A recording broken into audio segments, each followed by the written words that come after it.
Rero iki kimenyetso Imana ikunze kucyerekana mu rukundo kugira ngo usobanukirwe neza kandi ubimenye utazagwa mu ruzi urwita ikiziba ejo ugatangira kwicuza mu mutima wawe. Basobanura neza bavuga ati ngo uwo muntu agufata nk'umuntu wo kumufasha kugera ku nyungu ze gusa. Ikimenyetso cya gatatu cyo kirakomeye cyane nshuti yanjye, banza utera agatebe wicare wige hanyuma ukurikize izi nama. Wumva aya magambo kuko arakugira umumaro ukomeye cyane mu buzima bwawe. Ujye umenya neza yuko uyu muntu akuryarya cyane mu rukundo, akuryarya atagukunda, akubereye indyarya. Sobanukirwa rero nshuti yanjye, umenye neza yuko iki kimenyetso gikomeye mu buzima. Icyo gihe Imana ikunze kwerekana ibimenyetso bigiye bitandukanye kugira ngo ikwereke yuko muri mwebwe harimo indyarya cyangwa se harimo umuntu.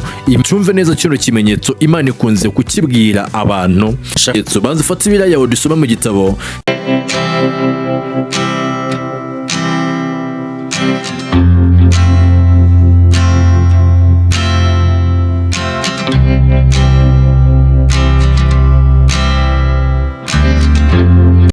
Yesu nashimwe bene data, nizere ko mumeze neza, nizere ko muri amahoro.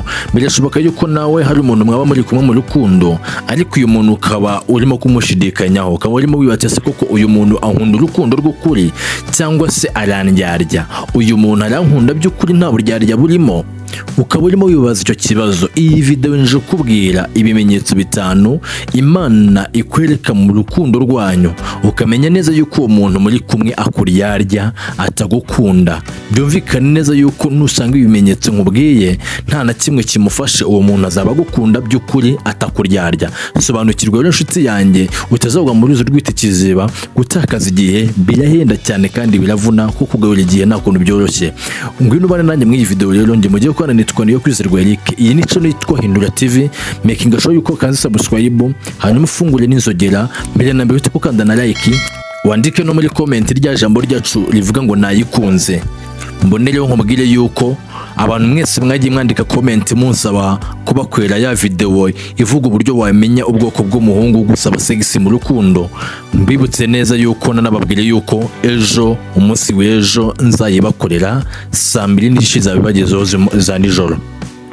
Icyo usabwa wowe no gukanda subscribe kuri channel yitwa Hindura TV kugira ngo uzayibonere ku gihe, kandi ujye sharing iyi channel yacu igere kure. Wisharinga ku mbuga nkoranyambaga zawe ukoresha, ndetse ubwire n'abavandimwe n'inshuti zawe bayisharinga igere kure. Imana izaguhereza umugisha, no kuzajya dukomeza tubahereza video nziza, video yose uzajya ushaka yose yuko twagukorera, yaba yeshyire n'inzozi, inama ndetse n'ibindi ibyo aribyo byose. Mujye mutubwira muri comment, tuza tuzibakorera. Murakoze cyane, Imana ibahe umugisha. Mureke rero twe gutinda, tujye mu cyatuzanye turebere hamwe ibi bimenyetso bitanu Imana ikwereka mu rukundo, ukamenya neza yuko uwo muntu nubwo muri mukundana akuryarya, akubereye indyarya.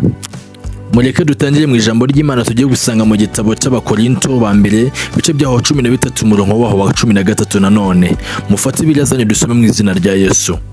Ijambo ry'Imana ritubwiye ngo ariko none hagumyeho ukwizera n'ibyiringiro n'urukundo. Ibyo uko ari bitatu, ariko ikiruta byose ni urukundo. Dusubire inyuma twongere dusome n'Abakorinto ba mbere nanone bice byaho 13 umurongo wa 4. Haravuze ngo urukundo rurihangana, rukagira neza, urukundo ntirugira isari, urukundo ntirwirarira, ntirwihimbaza. Mwakire neza ijambo ry'Imana, muti tubishimiye Imana. Nshuti yanjye, ijambo ry'Imana nk'uko ribitubwiye, urukundo nyarukundo ntabwo rugira isari, urukundo nyarukundo ntabwo rwirarira, ntirwihimbaza, ntabwo ruryarya. Iyo usenga Imana kandi wizeye, ibasha kukwereka neza uwo muntu muri kumwe, ukabasha kugira uko umumenya. Nshuti yanjye, ukamenya uburyo utwara igihe cyawe kitaragusiga. Mureke rero turebere hamwe ibintu bimenyetso. Ikimenyetso cya mbere Imana ikunze kwereka abantu mu rukundo, ibereka yuko nubwo barimo bakundana harimo umwe uri kuryarya undi. Ni ikimenyetso kivuga ngo umutima wawe uhora wumva neza yuko nawe udahamanya nawe ko uwo muntu ari uwawe muzabana. ukumva uhora umufitiye ubwoba. Unyumve neza nshuti yanjye, bagakomeza bakavuga ngo niyo uri kumusengera cyangwa se usengera ibyanyu, wumva uko utangiye kuzamura iryo sengesho, ukumva ubwoba buraje cyangwa se ikintu kigishyika, ukumva nturi guhamanya n'umwuka kuko uwo muntu yuko ukwiriye kumusengera cyangwa se ukwiye gusengera ibyanyu. Nshuti yanjye, umwuka wera ashobora kuguhishurira ko hari ikitagenda neza mw'urwo rukundo yibigenze gutyo. Niba buri gihe umutima wawe ukubwira ko hari ibibazo cyangwa se ukumva hari mu kintu kigisika, mu kintu cy'ubwoba, ukumva hasa nkaho harimo ukudahamanya nawe kuko yuko uwo muntu murimo mukundana, ujye umenya neza yuko uyu muntu akuryarya. Iki kimenyetso Imana ikunze kucyerekana mu rukundo kugira ngo abasore n'abakobwa basobanukirwe, bamenye neza yuko urukundo rw'ukuri rutaryarya, urukundo rw'ukuri ruba ruhamanya n'Imana mu by'ukuri. Rero iki kimenyetso Imana ikunze kucyerekana mu rukundo kugira ngo usobanukirwe neza kandi ubimenye, utazagwa mu ruzi urwita ikiziba ejo ugatangira kwicuza mu mutima wawe. Icyo ni ikimenyetso cya mbere abahanga batubwira neza yuko ari cyo ukwiriye kubanza kwitaho nyirizina. Iyo ucyiyumvisemo ukamenya neza yuko uwo muntu akubereye indyarya muri urwo rukundo, ukwiye kucyitaho rero ukakigenzura kugira ngo ejo n'ejo bundi utazicuza. Ikimenyetso cya kabiri abahanga bagaragaza ni ikimenyetso kivuga ngo kuba uwo muntu adafite urukundo rw'ukuri. Nuko babivuze basobanura neza bavuga ati ngo uwo muntu agufata nk'umuntu wo kumufasha kugera ku nyungu ze gusa, ntabwo agufata nk'umuntu agukunda by'ukuri cyangwa se mukundana, ahubwo agufata nk'umuntu ubasha kumukemurira gahunda ziwe zimugira inyungu. Urugero nko kumufasha gushyika ku iterambere ryiwe cyangwa se kumuryamana, agufata mw'icyo cyiciro. Abahanga bavuga neza yuko uwo muntu ataba afite umutima wo kuba hafi mu bihe bikomeye, ahubwo y'ibihe bikomeye bigeze ngo abasha kuguterana nkakaguta kure, ngo bitewe nuko ataba kwiyumvamo umutima wiwe. Rero nshuti yanjye, iki ni ikimenyetso cya kabiri Imana ikunze kwerekana mu rukundo rw'abantu bakundana kugira ngo basobanukirwe neza yuko uwo muntu akuryarya, nta rukundo agufitiye. Batanga ijambo ry'Imana nk'umugabo, Itangiriro ibice bya 29 umurongo wa 20. Mufate Bibiliya zanyu dusoma mu izina rya Yesu.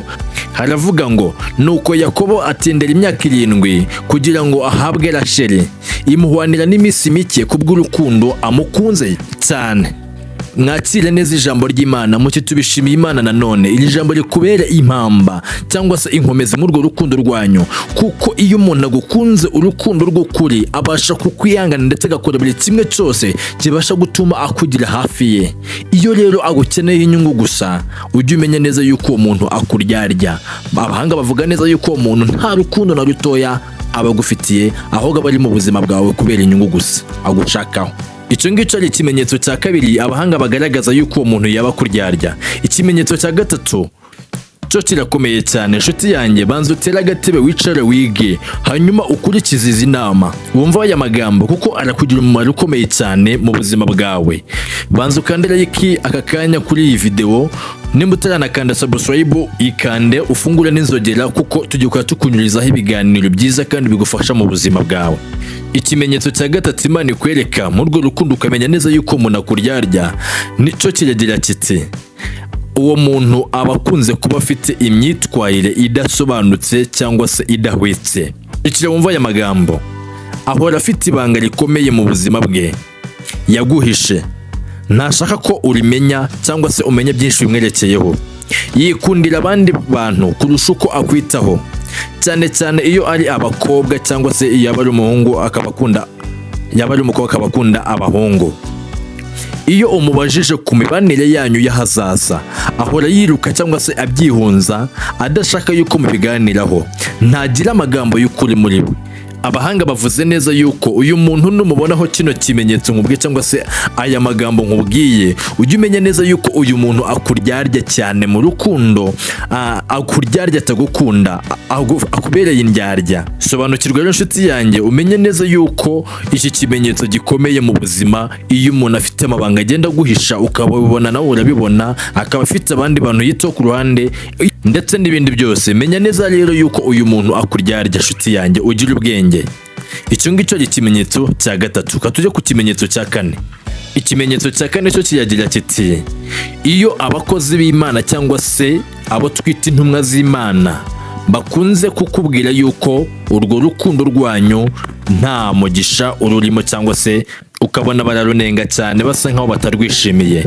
Iki kimenyetso Imana ikunze kucyerekana muri relationship y'abantu, nubwo abantu batabyitaho bakagira ngo ni amasari y'abantu cyangwa se n'abatabifuriza ibyiza, ariko Imana ikunze kukifashisha. Urugero ugasanga nka pasitoro arimo arakubwira ati se uriye muntu ko kimwe mukundana, ukabona ntabyishimiye yuko mukundana, ukabona umuryango wawe, ukabona ndetse n'abakozi b'Imana bagiye batandukanye cyangwa se n'inshuti zawe, ukabona zirimo ziragenda zitishimira uwo muntu. Ujye umenya neza yuko uwo muntu ashobora kuba akuryarya, ari nk'ikimenyetso Imana kukwereka yuko itagushaka yuko uguma mu buzima bw'uburyarya cyangwa se bakuryarya.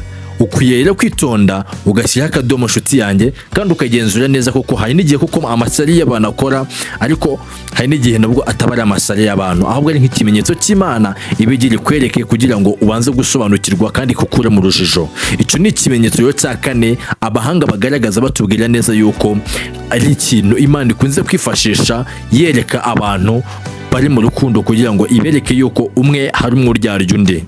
Rero nshuti yanjye ukwiye kucyitondera tukacyitondera, kuko Imana ikunze guhereza umugisha urukundo ruyubaha, urukundo ibona yuko nyine nta umuntu n'umwe urimo kuryarya undi. Urwo rukundo Imana iruhereza umugisha nshuti yanjye, ariko urukundo iri kureba ikabona nta hantu ruzava, nta hantu ruzashyika, kandi harimo umwana wayo, ikabona murimo muratana igihe harimo umukuryarya. Icyo gihe Imana ikunze kwerekana ibimenyetso bigiye bitandukanye kugira ngo ikwereke yuko muri mwebwe harimo indyarya cyangwa se harimo umuntu Imana itari kubona neza, Imana itari kwishimira neza, itari kubona yuko mukuranye, kuko nta kuntu yakwemera yuko ubana n'umuntu ukuryarya cyangwa se ubana n'indyarya mu buzima bwawe. Rero nshuti yanjye ujye ubyitondera ndetse ubyiteho, utazagwa mu ruzi urwita ikiziba, nyamara uzi yuko ari ibintu byoroshye ukazasanga ni ibintu bikomeye. Nshuti yanjye rero sobanukirwa, umenye neza yuko ibi bimenyetso Imana ikunze kubyerekana. Kanda like dukomeze video, ukanda subscribe nimba utarayifungura n'inzogera, ufungure n'inzogera kugira dukomeze video. Katujya ku kimenyetso cya gatanu ari nacyo cya nyuma. Ucumve neza kino kimenyetso Imana ikunze kukibwira abantu, nubwo benshi na benshi badakunda menya cyangwa se ngo bakisobanukirwe. Imana ikunze kucyerekaniramo abantu cyane, ibaburira cyangwa se ibabuza cyangwa se ibabwira, ariko ntibasobanukirwe bamenye neza ibyo Imana ishaka kubabwira. Nshuti yanjye rero uze kucyitondera ukitondere, nuza kuza kukigiraho ikibazo uze kuza kunyandikira muri comment umbwire ngo iki kimenyetso cyo nakigizeho ikibazo, hanyuma ngenda hari kugira ngo ngusubize cyangwa se nzana gukorera n'indi video kugira ngo mbigusobanurire neza usobanukirwe. Nshuti yanjye, mbere yuko tukivuga kino kimenyetso, banza ufate ibira yawe dusoma mu gitabo cya Daniyeli ibice byaho 4 umurongo wa 2 honyine. Haratubwiye ngo ndota inzozi zinteye ubwoba, ibyo nibwiraga ku gisasiro nibyo neretswe bimpagarika umutima. Mwakire neza ijambo ry'Imana muti tubishimiye Imana. Ushobora kwibaza ngo niyihe mpamvu mpereye mu gusoma ijambo ry'Imana rimeze gutya. Iki kimenyetso nje kukubwira cyerekeranye n'inzozi. Ndashaka yuko ubanza ukamenya ndetse ugasobanukirwa neza yuko inzozi ari ikintu gikomeye Imana ibasha kuvugiramo cyangwa se kuvugana n'umuntu wayo kugira ngo imumenyeshe ibyerekeye n'ubuzima bwiwe, bwaba bwari gucamo cyangwa ubwise ubw'abahazaza azacamo mu gihe cyazaza. Nshuti yanjye rero inzozi ni connection nziza Imana ikoresha ku muntu uwo ari we wese kugira ngo imwereke ibyerekeye n'ubuzima bwiwe. Iki kimenyetso ngiye kukubwira nshuti yanjye cyerekeranye n'inzozi, reka tucyumve neza. Ni ikimenyetso kivuga ngo iyo uwo muntu ukunda kumurota inzozi zisa nko ziguhagaritse umutima zikagutera n'ubwoba. Umva ibyo bakomeje kuvuga. Imana ishobora kuguhishurira uwo muntu murimo mukundana mu rukundo, ikwereka neza yuko uwo muntu hari ikintu afite umutima wewe yanze kukwereka bitewe n'uko Imana igukunda. Icyambere, ishobora kukwereka yuko uwo muntu akuryarya, ishobora kukwereka yuko uwo muntu atari uwa nyawe mu buzima bwawe. Nubona bino bimenyetso ujye umenya neza yuko uyu muntu Imana irimo kukwereka yuko akuryarya, ari indyarya iri mu buzima bwawe. Ibyo nibyo bimenyetso abahanga bavuze yuko Imana ishobora kubikwereka mu rukundo, ukamenya neza yuko uwo muntu arimo kuryarya.